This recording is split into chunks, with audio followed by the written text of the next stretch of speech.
think you should.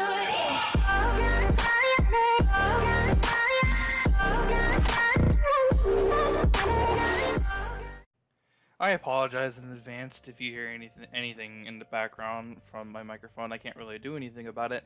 So if you have a problem with it, you know, you can complain in the comments all you want, but again, there's really nothing I can do about it. You know, either from it being someone in the hallway because I live with people, or just from my chair and it squeaks and shit, so I can't do anything about it. So anyways, I have been wanting to record these 2 episodes or a couple episodes for the past like week, and over time I've been slowly doing them, and I have 2 episodes left to do, which is My Hero Academia, which is the one that you're watching right now, and then next, which hopefully will come out later today because I plan on doing that. I plan on recording later today and getting it out later today, which is Persona 5, because I am really excited to watch that episode, and I was really excited to watch this episode, and obviously we come back to where we left off last week, which, you know, Deku, Todoroki, and Shoji are going after the motherfucker who has Bakugo Fumikage because, well, him for some reason, but mainly Bakugo, which is the main person that they're trying to, you know, rescue. I'm not saying like the other character is pointless. I'm just saying like the main, you know, character that will obviously may or may not get taken in this episode, which, spoiler, Bakugo does get taken by the League of Villains. You know, that's the one they're mainly after. But the episode actually starts off with something before all the events that take place for the rest of the episode. And it's those who are at the facility, the building that's in the forest area. One of them is attacked by a clone of Dabi, and he's basically explaining, like, yeah, they have Bakugo, and a lot of them are saying, it's mainly Kirishima, and he's talking about, I almost said she, but he's talking about how he wants to go out there and help his friend. You know, his friend is being, you know, attacked. He's, you know, they're trying to capture him and stuff. He wants to go out and help because they had been given orders that they can go and attack, either to defend themselves or, you know, just to basically stop them as, you know, as if they were one of the pros. And you know, like I said, Dabi, a clone of Dabi, then goes into the classroom that they're in, or whatever, the room that they're in, basically. And, you know, obviously Mr. Aizawa gets in, you know, Eraserhead. He shows up, and then he's like, nah, it's a fake, yada yada, and he actually drops off Kota, and he's fine, you know, so it's whatever. And then we go back, which is supposedly like a 5-minute like gap difference, and then obviously Todoroki, Deku, and Shoji, they go after, you know, like the 3 of them, the 4 of them of the League of Villains who are there in the area that they're in. They go after them, of course. And, of course, Himiko Toga is, you know, insanely fucking crazy with her fucking shit with Deku for some reason, which, it's really creepy, and I'm not really sure how I feel about her character. I think I said that in the last My Hero Academia episode I reviewed. I wasn't really sure how to feel about her character, but, regardless, it's fairly interesting. So Shoji thinks that he got Bakugo and Tokiyomi back because apparently they're like condensed in a small, like, blue tealish like ball, and supposedly, you know, he thinks that he got him back, but spoilers, just before they're about to leave because of Kodogiri, he actually reveals that they were inside of his mouth, and he actually switched them in between an attack that Todoroki did with his ice quirk that's on his right side. So they're about to fucking escape, and then the guy who shoots a laser through his fucking stomach, I forget his name, he actually finally does something useful for once, and he actually knocks off the guy's mask. I forgot his name too. It's actually been a while since I watched the episode, and I forgot his name. I apologize for remembering characters' names. I say that all the time, but he knocks off his mask, and he also, you know, loses the crystals. And Todoroki's going after the one that has Bakugo, and Shoji gets the other one. And then just before they leave, the guy, you know, deactivates the quirk by snapping his fingers.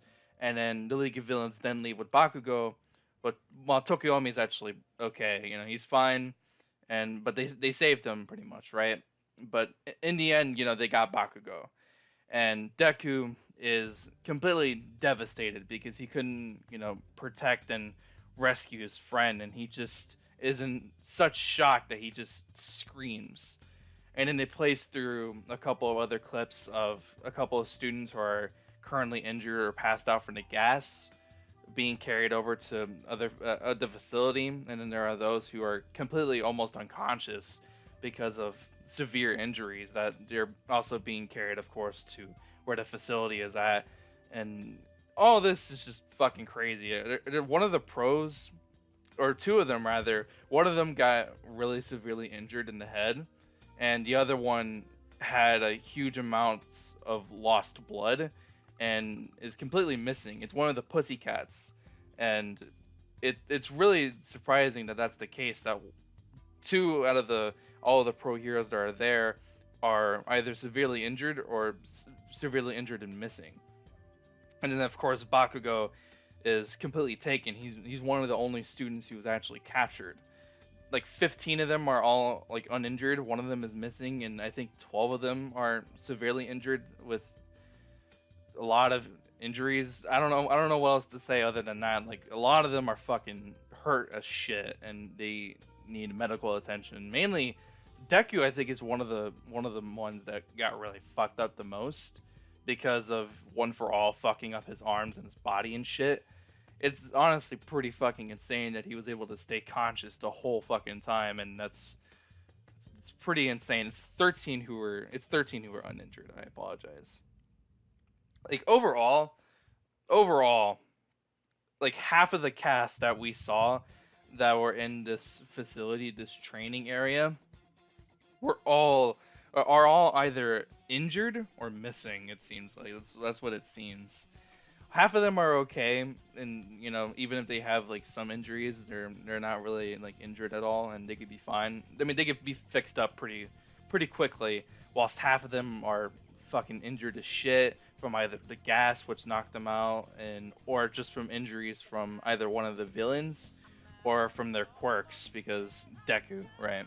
So meanwhile all that is happening, also the three villains who were actually there in the facility who they got like knocked out or whatever, like Muscular, he was taken in by the police, and Deku, he's on his way to the hospital, and he's fading in and out of consciousness, and he's remembering what Tomura is saying and what he said about the next time he sees him, something's gonna happen. I forget what he says. I forget what he actually says, quote unquote. But now we fast forward to them at UA High School, and some of the pros are there, and it's like 5 of the characters that the principal or 4 of the characters rather that the principal can honestly trust. And one of them, I forget which one of them it is. He's the guy who fucking screams a lot. I forgot his name, but he's talking about how there has to be a traitor within one of the pros over at UA, and that actually does argue up a question: is there a traitor? And it's all over the news outlets that Bakugo is one of the ones that got missing.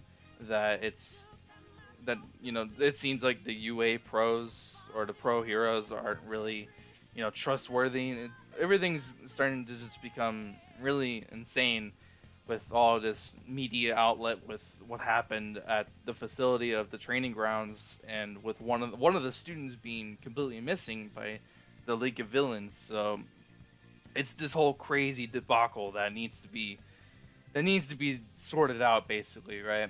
But luckily, some of the police were actually doing investigative work, and they think that they may have found the location of the League of Villains, because one of them describes the description of Dabi. He has like stitch patterns, and one of the villains apparently that were there at the training grounds where all the students were, and since the beginning of this season, had one of them.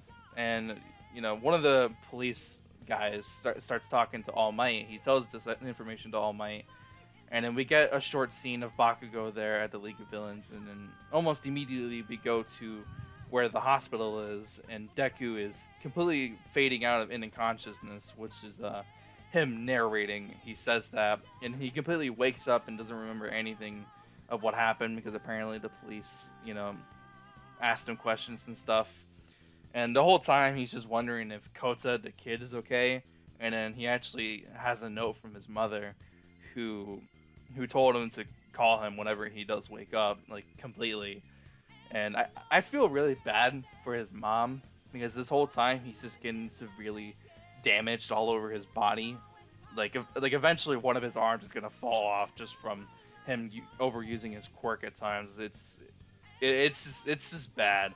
It's really bad. I feel bad for the mom, and then all of the students, basically the ones who are, basically completely okay. They actually go over and they talk to Deku, and they start to explain that some of them are okay, some of them have regained consciousness, some of them are still unconscious because of the whole gas from one of the villains, and obviously they're talking about how Deku's the only one, not Deku, Bakugo is the only one who got taken, and they're all really upset about it because that's their friend, that's their classmate. They, even though he's kind of he's kind of an arrogant asshole at times, he's still their friend, and they still really care about him. And of course, they're heroes, and the fact that they had failed, or the fact that they think they're heroes really, but they couldn't save their friend, so they're all really upset about the fact that they couldn't do it.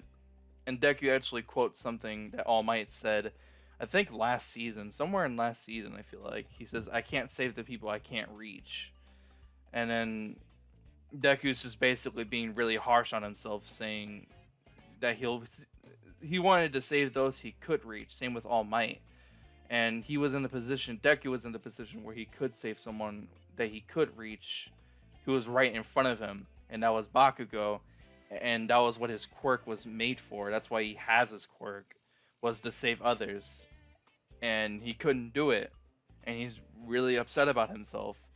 And then Kirishima starts explaining that he overheard a conversation with Momo, because I explained last episode that she put some sort of tracking device on a Nomu who was there. And she was talking to All Might and saying that she did put a tracking device on the Nomu, and it probably could lead to where the location of the League of Villains actually is. And they're all debating whether or not the students that are there in the room with Deku, they're all debating whether or not they should go and save Bakugo themselves. And Tenya is talking about how we need to leave that to the heroes because of all the stuff that happened with Stain last season. He wants to leave that to the pros because, they're only students. They're not even really heroes. So they just need to stay out of the business of those of the police and the pro heroes. And Kirishima just wants to save his friend because he's being really hard on himself for not doing anything back at the training grounds. Like, he didn't do anything, so he's really mad at himself. And the episode ends with him asking Deku if he wants to do it, and then pretty much at that point the episode just ends. So it's a lot of conflicting emotions, especially for me. I'm like, yo, I'd so be down to watch Deku and the others just beat the shit out of those of the League of Villains, but then I'm just like, no, we should probably leave that to All Might, because All Might can probably beat their ass even more. But no, it's a serious thing that, they're debating on whether or not they should do it. And I'm really excited for the next episode that's going to come this Saturday and what they're going to do, because I watched the previews, and they're all just still debating whether or not they need to do it or not. It's really interesting. So overall, this episode was interesting to watch. It was interesting to watch in the beginning because it was a lot of action, and there was a lot of kind of plot twist, I guess, that I wasn't really expecting, and it was different. And then, of course, Himiko, it was just honestly kind of terrifying. And then the rest of the episode is, really emotional in the sense that a lot of them are blaming themselves some of the time, especially All Might, who wasn't there. He wasn't there to help the students there, and he feels bad. And then Deku, of course, because he couldn't save his friend. His friend that he's known since he was a child, since he was a little kid. So all around, the episode was really good. It looked good most of the time, I would say. And go watch it, go enjoy it. It's interesting to watch. It's interesting just to see how these characters are feeling at that moment, because a lot of them are really conflicted with emotions, and they don't really know how to feel. They don't really know what they should do. And I'm honestly, again, just really excited for what's to come next week, because who knows? Maybe they will try to go after Bakugo and try to save him, but maybe they won't. Maybe something interesting will happen next week. I say next week, but rather this Saturday. So regardless, that's the end of the episode, which means that's the end of the video. If you did enjoy, be sure to leave a like if you did, and subscribe if you are new to the channel for more videos just like this. And I hope you guys have a wonderful day. I'll see you guys in the next one. I'm out. Peace.